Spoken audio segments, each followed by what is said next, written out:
Assalamualaikum warahmatullahi wabarakatuh. Selamat pagi untuk Pak Dodi dan Pak Angga serta teman-teman yang lain. Kami pagi ini akan memaparkan materi kami, yaitu tentang orientasi pasar dan keunggulan kompetitif. Pertama-tama, mari perkenalkan kelompok kami. Saya Ilham Baun Grahadi. Lalu yang kedua ada Rizky Yuda Kurniawan. Yang terakhir ada Farid Hafiz.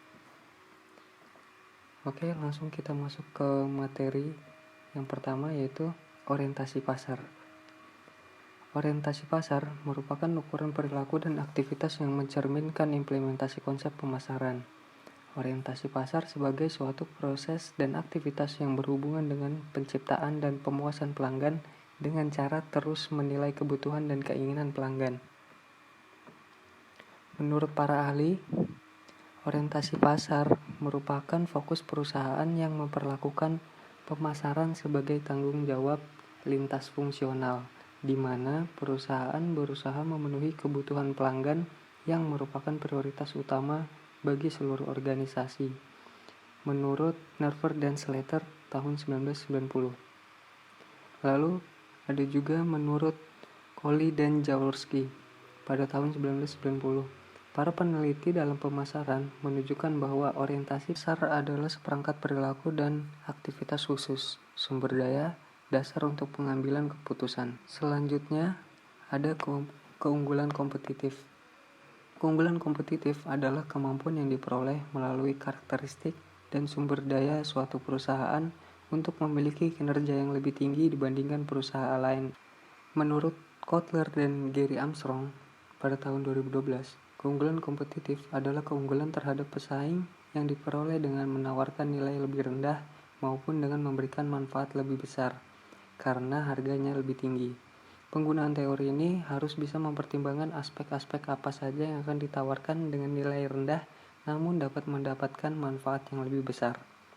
Misalnya, menawarkan biaya pendaftaran yang murah namun program yang dilaksanakan tetap bagus, bahkan mungkin sama dengan program yang biayanya lebih mahal. Lalu selanjutnya menurut Noe et al.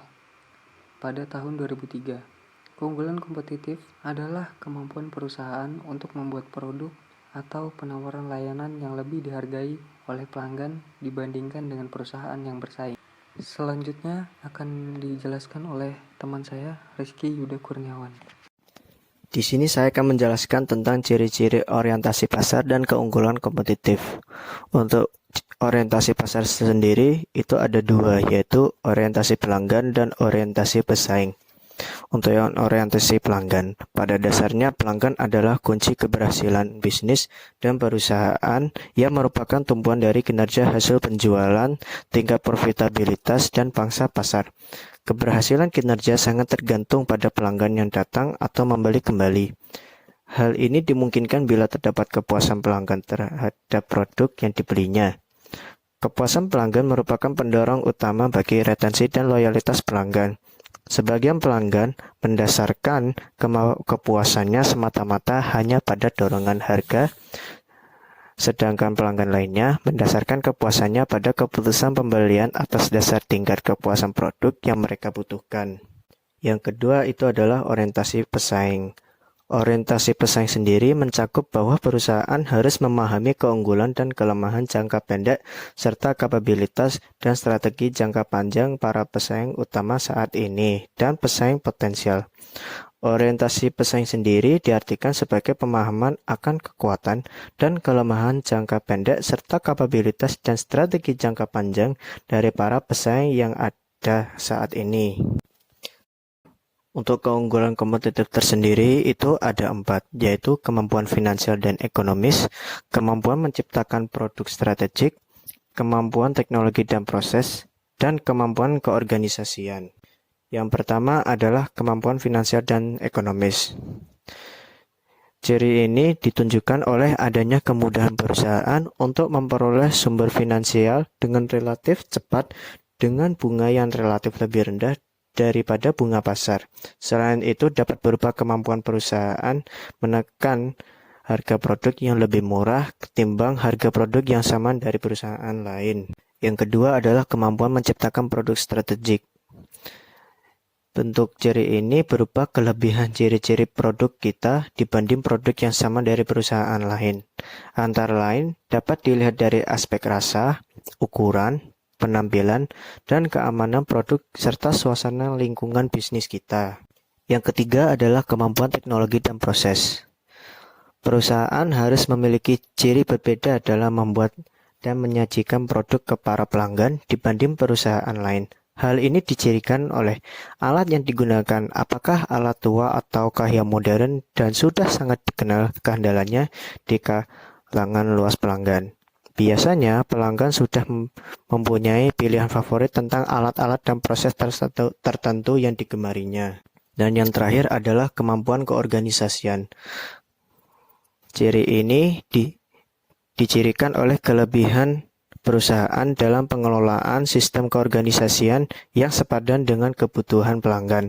Perusahaan termasuk karyawannya perlu memiliki daya tanggap sensitif dan adaptasi yang tinggi dalam mengikuti perubahan-perubahan karakter pelanggan, teknologi, keadaan pasokan, peraturan, dan kondisi ekonomi. Dengan demikian, para pelanggan akan senang hati untuk selalu loyal kepada perusahaan. Di sini saya akan menjelaskan tentang studi case. Industri otomotif berperan penting di dalam perekonomian nasional. Selain menyediakan angkutan orang dan barang untuk transportasi, industri otomotif juga membuka lapangan kerja. Data Kementerian Perindustrian menunjukkan sektor otomotif menyerap tenaga kerja hingga 1,3 juta orang. Ini mencakup industri perakitan, komponen, showroom, bengkel, dan purna jual. Belum lagi bidang industri pendukung, misalnya pendanaan kredit dan asuransi kendaraan. Ini menjadikan industri otomotif masuk dalam kelompok industri masa depan yang akan dikembangkan. Salah satu program strategis yang akan dilakukan pemerintah dalam menentukan arah pengembangan industri otomotif ke depan adalah mengimbangi kompetisi dan impor kendaraan, khususnya di ASEAN. Saat ini, industri otomotif Indonesia sudah mandiri dalam memenuhi kebutuhan domestik. Impor otomotif Indonesia pada tahun 2018 adalah sekitar 90.000 unit, terus menurun dari pencatatan tahun sebelumnya. Berdasarkan data dari Gaikindo, ekspor mobil utuh sepanjang 2018 tumbuh 14,44% menjadi 264.553 unit dibandingkan tahun sebelumnya. Pencapaian tersebut adalah yang tertinggi dibandingkan tahun-tahun sebelumnya. Kendaraan-kendaraan dari Indonesia tersebut telah diekspor ke 80 negara yang mencakup ASEAN, Asia, Afrika, Jepang, serta beberapa negara Amerika. Tahun 2019, Gaikindo mengupayakan angka ekspor mencapai 300.000 unit. Namun pencapaian ini jika dibandingkan dengan negara sebelah seperti Thailand, produktivitas industri otomotif di Indonesia memang masih rendah. Indonesia memiliki 1,2 juta mobil, sedangkan Thailand 2,4 juta mobil. Di Thailand ada 20 perusahaan, sedangkan di Indonesia ada 22 perusahaan. Selain itu, industri komponen pendukung pun Indonesia masih kalah dari Thailand. Industri komponen tier 1, industri yang terkait langsung ke merek. Di Thailand 700 perusahaan, sedangkan di Indonesia hanya 500 perusahaan. Jadi memang Indonesia masih ketinggalan di angka-angka tersebut, terutama di industri komponen tier 2 dan 3. Indonesia cuma 1000 perusahaan, sedangkan Thailand 1700 perusahaan. Saran yang tepat menurut kami adalah Toyota Indonesia harus dapat meningkatkan produktivitas agar dapat bersaing di mancanegara dan memenuhi target yang ditentukan oleh Gaikindo tiap tahunnya. Dengan banyaknya tenaga kerja yang telah dimiliki Indonesia, yaitu sebanyak 1,3 juta orang dan 500 perusahaan otomotif di Indonesia, data tersebut pada tahun 2018, yang pasti akan bertambah di tahun selanjutnya. Kami yakin Indonesia mampu meningkatkan produktivitas untuk memproduksi lebih mobil utuh yang akan bersaing di mancanegara. Sekian pemaparan dari kami untuk pagi ini. Terima kasih telah mendengarkan. Wassalamualaikum warahmatullahi wabarakatuh.